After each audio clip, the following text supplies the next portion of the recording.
बिस्मिल्लाहिर्रहमानिर्रहीम। औज़ु बिल्लाहि मिनश्शैतानिर्रजीम। बिस्मिल्लाहिर्रहमानिर्रहीम। अल्हम्दुलिल्लाहि रब्बिल आलमीन। वस्सलातु वस्सलामु अला रसूलिहिल करीम। अम्मा बाद मोहतरम नाज़रीन, जीअं असांजी गुफ़्तगू शेख जाफ़र सुबानी हफ़िज़हुल्लाह जे किताब अल अक़ीदतुल इस्लामिया में हली रही हुई, जंहिंजी 18 नंबर नशस्त सां गॾु अॼु तव्हांजी ख़िदमत में हाज़िर आहियूं। गुज़िश्ता नशस्तनि में असां बयानु कयूं सिफ़ात सुबूतिया ऐं ज़ातिया ऐं सिफ़ात सुबूतिया ऐं फ़ेलिया। अॼु असां बयानु कंदासीं सिफ़ात सलबिया, जंहिंखे सिफ़ात जलालिया बि चयो थो वञे। सिफ़ात सलबिया उहे सिफ़ात जेके ज़ात इलाही जे शायान शान न आहिनि, यानी उहे सिफ़तूं जेके रब्बुल इज़्ज़त जी शान में नुक़्स जो मूजिब थियनि। उहे सिफ़ात उलमा उन्हनि खे मुख़्तलिफ़ अंदाज़ सां लिखियो आहे, लेकिन शेख साहब उन्हनि सिफ़तनि खे हिक ई सिफ़त में गॾु करे लिखियो आहे।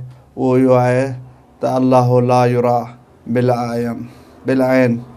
अल्लाह खे ऐन सां नथो ॾिसी सघिजे, अख सां नथो ॾिसी सघिजे, यानी उहा ज़ात जंहिंखे अख सां न ॾिसी सघिजे, यानी अख सां उन ज़ात खे ॾिठो वेंदो आहे जंहिंजो जिस्म हुजे, ऐं जंहिंजो जिस्म हूंदो आहे उन जो उहा मुरकब हूंदी आहे अनासिर मंझां, मुख़्तलिफ़ अनासिर मंझां, ऐं जेका शइ मुख़्तलिफ़ अनासिर मंझां मुरकब हूंदी आहे उहा कंहिं मक़ाम जी मुहताज हूंदी आहे।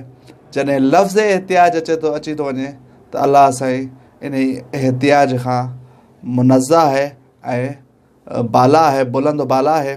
अलाह साईं मुहताज न आहे। जॾहिं मुहताज न आहे त यानी उन में न तरकीब आहे न ई जिस्म आहे। जॾहिं तरकीब ऐं जिस्म जी नफ़ी थी वई त अलाह खे अख सां नथो ॾिसी सघिजे।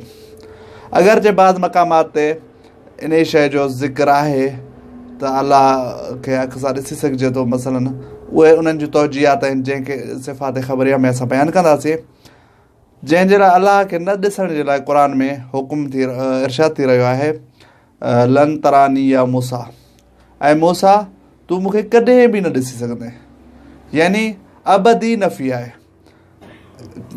बाज़ मक़ामात ते जेका नफ़ी हूंदी आहे उहा हाली नफ़ी हूंदी आहे, पर हिते क़ुर में अबदी नफ़ी आहे, यानी कॾहिं बि न ॾिसी सघंदे। हाणे जेके उहे रिवायतूं जेके क़यामत बाज़ उलमा ज़िक्र कयूं आहिनि, बाज़ फ़ुक़हा बाज़ ॿियनि फ़िक़हनि जे माण्हुनि त अलाह खे क़यामत जे ॾींहुं ॾिठो वेंदो, पर क़ुर इन शइ जी नफ़ी करे थो। हा, मगर अलाह खे दिलि जे अखियुनि सां ॾिसी सघिजे थो, यानी उनजी कुदरत खे ॾिसी करे उनजे हुस्न जो अंदाज़ो लॻाए सघिजे थो, जंहिंजे लाइ मौला अमीर अल मोमिनीन अलैहिस्सलाम जो सहाबी आहे ज़अलब यमानी, जेको मौला खां सुवाल करे थो, या अली या अमीर अल मोमिनीन, छा तव्हां पंहिंजे रब खे ॾिठो आहे? हल रहे त रब का, छा तो पंहिंजे रब खे ॾिठो आहे? इमाम अलैहिस्सलाम फरमाइनि था अबुदु मा ला अरा, छा हुनजी इबादत कंदो जंहिंखे न ॾिठो हुजे? तूं सुवाल थो करे कैफ़ तराहु, मौला तव्हां अलाह खे कीअं ॾिठो आहे? इमाम अलैहिस्सलाम फरमाइनि था ला तराहुल उयून बिमुशाहिदतिल बिल आयान, हुनखे हीअ अखियूं इन्हनि अखियुनि जे ज़रिए सां नथो ॾिसी सघिजे, वलाकिन तुदरिकुहुल क़ुलूब बिहक़ाइक़िल ईमान, उन खे सिर्फ़ु दिलि दर्क करे सघनि था ईमान जे हक़ीक़तनि सां, यानी अलाह जी ज़ात खे दिलि सां दर्क करे सघिजे थो, ऐं दिलि जे ज़रिए सां जेको ईमान आहे, ईमान जे तक़ाज़ा जे मुताबिक़ उन जी ज़ात जो अंदाज़ो लॻाए सघिजे थो, लेकिन ज़ाहिरी अखियुनि सां अलाह जी ज़ात खे ॾिसणु नामुमकिन आहे, ऐं उहो मुमकिन न आहे। ऐं अगरि कोई चवे त अलाह खे ॾिसी सघिजे थो, इहो संदसि ज़ात में नुक़्स जो मूजिब थिए थो। इंशाअल्लाह असां अॻिते सिफ़ात ख़बरिया खे बयानु कंदासीं। वस्सलामु अलैकुम वरहमतुल्लाहि वबरकातुहू।